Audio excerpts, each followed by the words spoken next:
Sakal Gunarnavasha Vande Guru Sri Charanaravindan.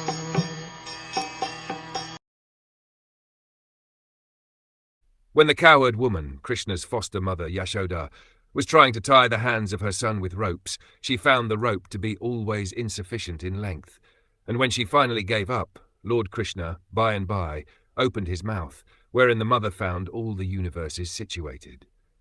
Seeing this, she was doubtful in her mind, but she was convinced in a different manner of the mystic nature of her son. One day, Lord Krishna, as the naughty child, disturbed his mother Yashoda, and she began to tie up the child with ropes just to punish him. But no matter how much rope she used, she found it always insufficient. Thus she became fatigued, but in the meantime the Lord opened his mouth, and the affectionate mother saw within the mouth of her son all the universes situated together.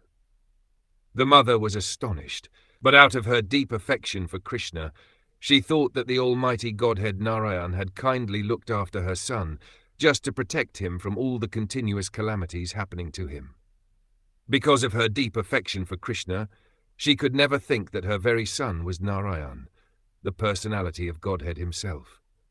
That is the action of Yogma, the internal potency of the Supreme Lord, which acts to perfect all the pastimes of the Lord with his different types of devotees. Who could play such wonders without being God?